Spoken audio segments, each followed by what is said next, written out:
Hola, muy buen día tengan todos. Vamos a ver uno de los últimos temas ya de esta clase, propiamente, la gestión de riesgos y en sí cómo generamos algunos de los indicadores para poder generar calidad, poder tener esta constante medición de lo que estamos haciendo y saber si que lo estamos haciendo bien.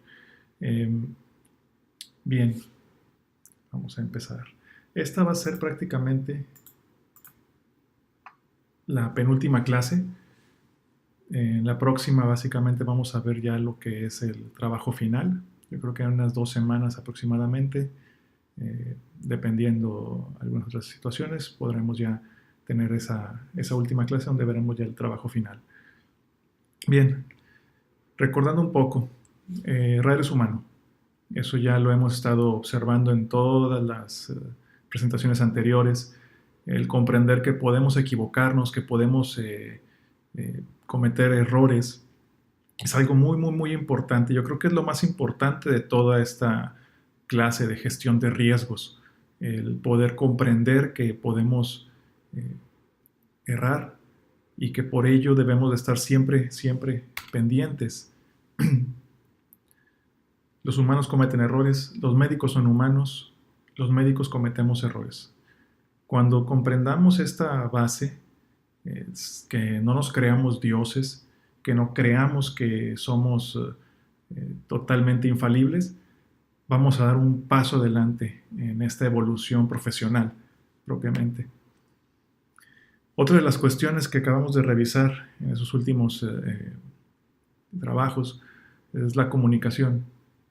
Lo que decimos o no decimos moldea nuestra realidad.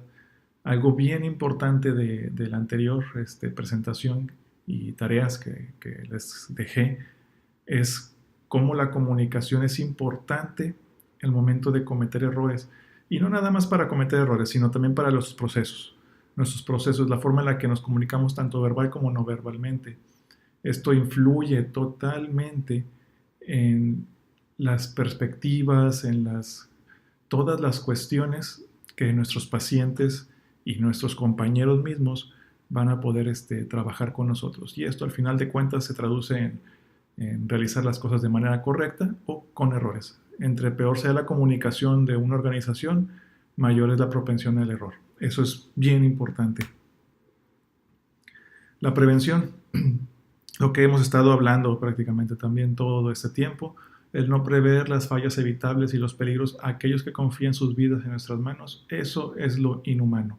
Eso es lo que realmente va a hacer que, que realmente no seamos lo que nos mueve en esta profesión, el ayudar a los demás. Sí, cometemos errores, sí, vamos a equivocarnos, pero el no preverlos, no prevenirlos, eso es lo verdaderamente inhumano aquí. Y revisamos también que los pasos para poder eh, evitar todo esto es identificar, corregir, implementar esas mejoras que corregimos y posteriormente medirlas. Bueno, aquí vamos a ver un poco esta parte final, un poco de la identificación a final de cuentas, pero eh, ¿cómo vamos a medir? ¿Qué vamos a medir? Bien, lo primero, identificamos. ¿Qué vamos a identificar? Pues bueno, tenemos que identificar riesgos o problemas, pero bueno, vamos a ver riesgos. Riesgo es la posibilidad de que un determinado daño ocurra debido a condiciones de amenaza o peligro. Esas condiciones se encuentran latentes y pueden afectar o no al sistema donde se atiende al paciente. Es la probabilidad latente de que se cause daño, en pocas palabras. Los riesgos están inherentes en toda la actividad médica. Absolutamente todas las actividades médicas tienen riesgos. Eso incluso se los comentamos a nuestros pacientes en el consentimiento informado. Con el consentimiento informado, de hecho, es el papel no es el consentimiento es el proceso que hacemos con el paciente de explicarle todos sus riesgos, sus beneficios, sus alternativas, los alcances, qué es lo que le vamos a hacer. Y el paciente acepta o no esos riesgos, obviamente con un beneficio. Nada de lo que vayamos a hacer está exento de riesgos. Y si está exento de riesgos, cuidado. No los estamos viendo, o es alguna situación pseudocientífica. Eso es bien importante aquí. Los clasificamos, esto meramente con fines académicos. La clasificación de los riesgos pueden ser clínicos o hospitalarios. Tenemos que los riesgos clínicos son los procesos que tienen la posibilidad de dañar al paciente mientras se lleva a cabo una atención clínica o aún después de haber intervenido. Procesos, hay que recordar esa palabra, después la vamos a ver. Y el riesgo hospitalario es de la infraestructura propiamente. Un ejemplo, la lámpara se está cayendo, hay una gotera. Eso nos genera, la gotera nos puede generar un riesgo de caída propiamente. Sin embargo, depende mucho el enfoque con el que vayamos caminando, podemos ver diferente esa gotera. Y eso es bien importante. Aquí vamos a hacer esta pequeña pausa para hacer esta analogía, analogía de la gotera, la llamo. Si tenemos una gotera y vamos caminando con un enfoque totalmente de riesgo hospitalario de infraestructura, ¿qué nos va a llamar la atención? Pues bueno, nos va a llamar la atención simple y llanamente la gotera. Esa gotera nos significa un riesgo de que pues puede ser de caída, por ejemplo, y es un problema, es agua saliendo de una tubería. Sin embargo, el personal de epidemiología puede tener otra perspectiva. Si hay un plafón en esa gotera muy probablemente sea un riesgo de infección por hongos. Es la misma gotera, pero viéndola desde perspectivas totalmente, no totalmente, pero diferentes, tenemos riesgos o problemas diferentes. Y eso es bien importante y eso es algo muy, muy, muy importante al momento de generar nuestras, ahorita vamos a ver más adelante, matrices de riesgos, que debemos de tener un personal multidisciplinario, pero también definir cuál es el objeto, o más bien el enfoque con el que vamos a identificar esos riesgos y problemas para poder ver más allá de lo que una sola persona podría hacer. Se puede identificar esos problemas mediante notificación de eventos adversos, o sea, hace que la gente nos esté diciendo dónde o qué problemas está habiendo continuamente, o en un análisis de riesgos, que es lo que vamos a hacer ahorita, un enfoque proactivo. Una notificación de eventos, o sea, de fallas, cuasi fallas, etc., es reactivo. Hacemos la notificación y reaccionamos. Hubo un problema, en la gotera, por ejemplo. Hay una gotera en el pasillo de terapia intensiva. Hay que arreglarla, reaccionamos, reactivo. En cambio, algunas otras cosas son con un enfoque proactivo. Por ejemplo, tenemos que el personal de cocina no utiliza el gorrito para evitar que caigan cabellos en la comida, la malla. Pero jamás ha ocurrido un problema. Pero lo identificamos el riesgo de que caigan cabellos en la comida. ¿Y qué hacemos? Hacemos que se pongan, obviamente, el proceso para que se pongan su gorrito proactivo. Previo a que ocurra algo, estamos haciéndolo. Bien. Y entonces gestionamos los riesgos y los problemas. El proceso de gestión de riesgos es algo complejo. Se identifica la exposición de los riesgos, se mide y se estima esa exposición, que es lo que vamos a hacer ahorita. Encontramos los lugares y los procesos de desplazar el riesgo, o sea, cómo podemos mover esos problemas y riesgos para evitarlos, obviamente. Se evalúan los efectos, se evalúa su costo, beneficio, porque muy probablemente si yo necesito comprar un aparato que cuesta $10 millones para poder eliminar ese problema o ese riesgo, pero no tengo ahorita el dinero, el capital, pues obviamente voy a tener que desplazar eso hacia un tercero, cuarto, quinto o décimo turno para poder atacarlo. Se crean las estrategias para mitigar esos riesgos, evadirlos, transferirlos, mitigarlos o aceptarlos. Y posteriormente se evalúa ese desempeño. Esto último es el ciclo de Deming, el ciclo en el cual tenemos que siempre que estar corriendo, o no corriendo, caminando, visualizando, en el cual identificamos, analizamos, implementamos y medimos lo que implementamos para poder volver a analizar, reestructurar, medir nuevamente lo que vamos mejorando. Y para ello vamos a necesitar una escala, que es una escala de evaluación.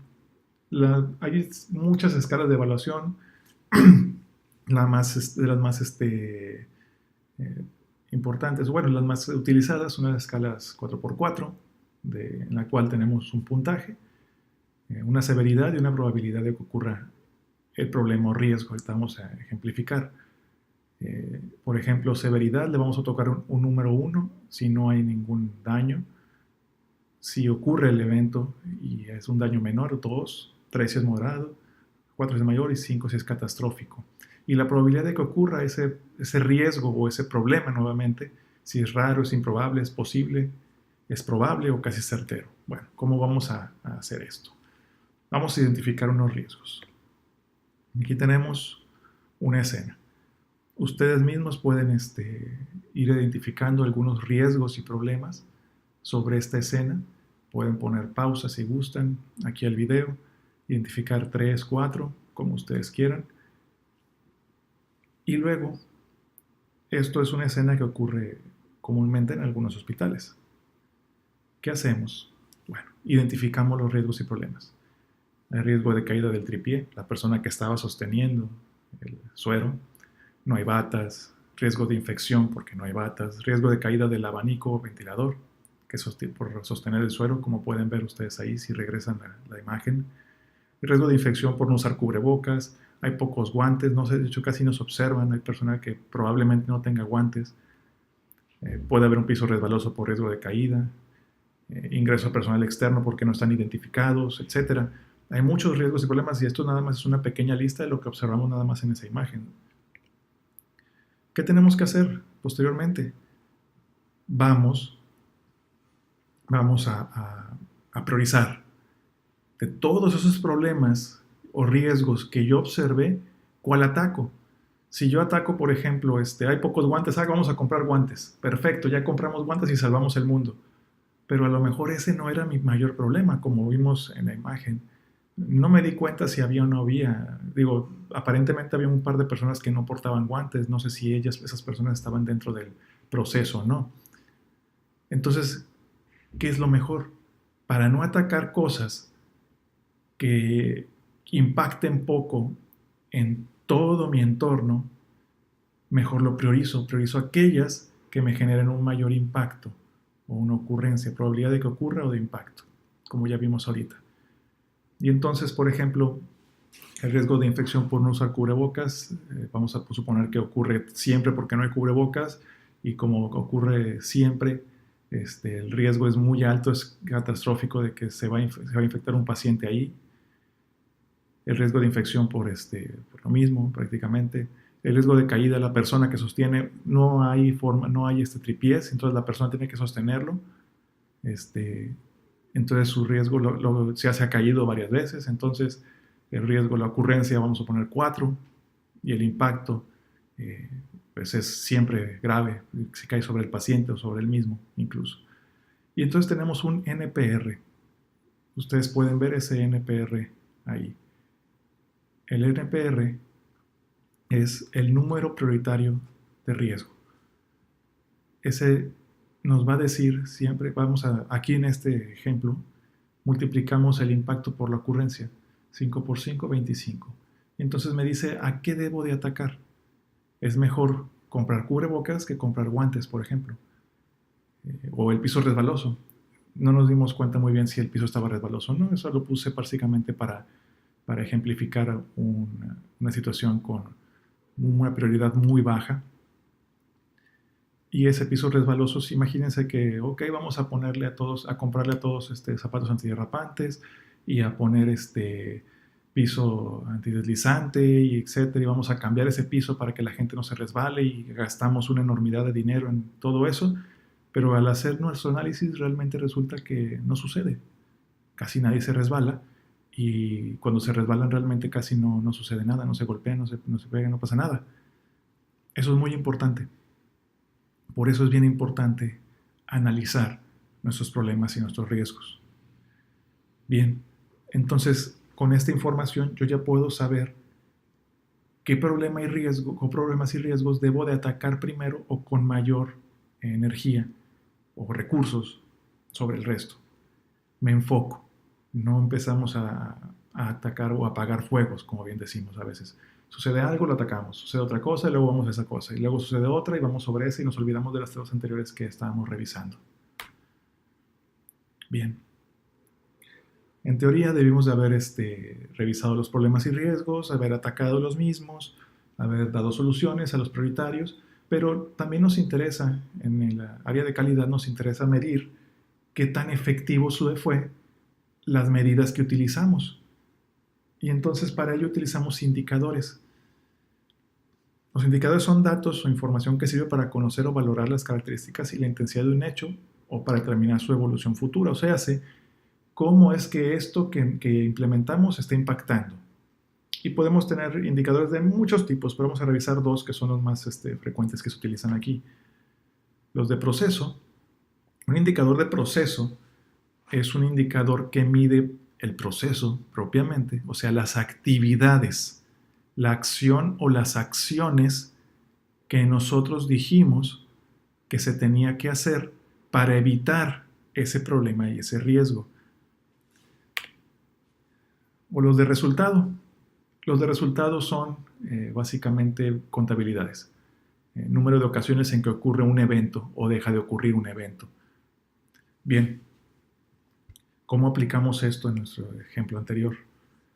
Vamos a suponer que vamos a tomar como ejemplo el riesgo de caída por sostener el suelo. Ese es nuestro problema, o riesgo, más bien. Entonces, implementamos un proceso. Ese proceso es de que siempre que la persona vaya a sostener un suelo, debe colocar un banco de altura cercano al barandal, a un barandal que ya habíamos puesto ahí, aparentemente.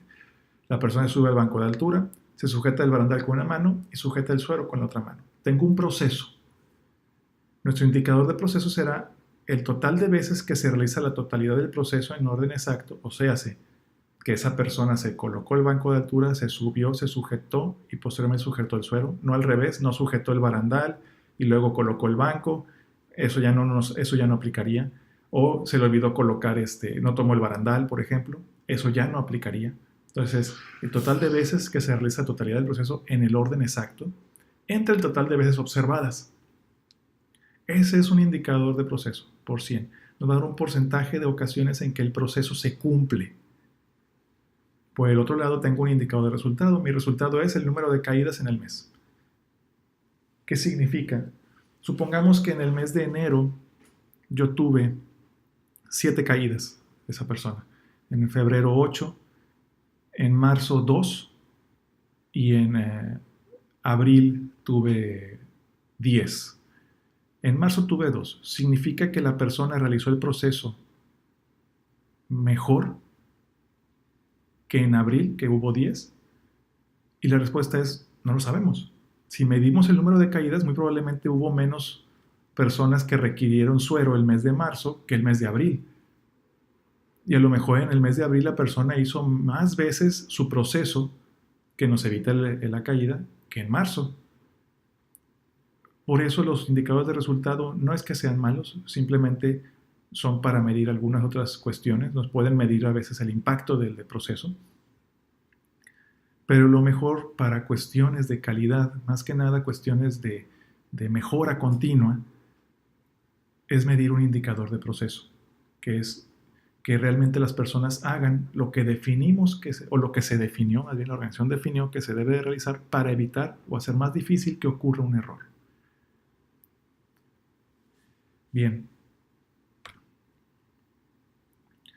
La actividad que van a tener ustedes que realizar en esta ocasión, voy a subir unas imágenes, no recuerdo si son 10 o 9 imágenes, de las cuales ustedes van a tener que elegir 5.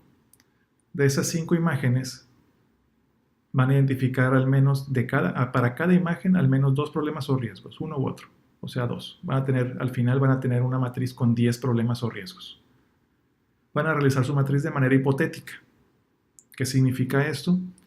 Ustedes van a realizar esa matriz de riesgos con sus problemas y riesgos de un lado, van a ponerle el impacto y la ocurrencia que ustedes consideren, si quieren usar el azar, como ustedes quieran, lo que ustedes crean de manera hipotética, y se va a priorizar. Van a tener algunos problemas o riesgos que son más prioritarios que otros.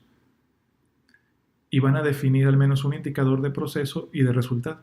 definirlo nada más, como en el ejemplo anterior, como aquí. Nada más, este fue mi problema que elegí. El proceso para evitar que ocurra ese problema es este, ta, ta, ta, ta.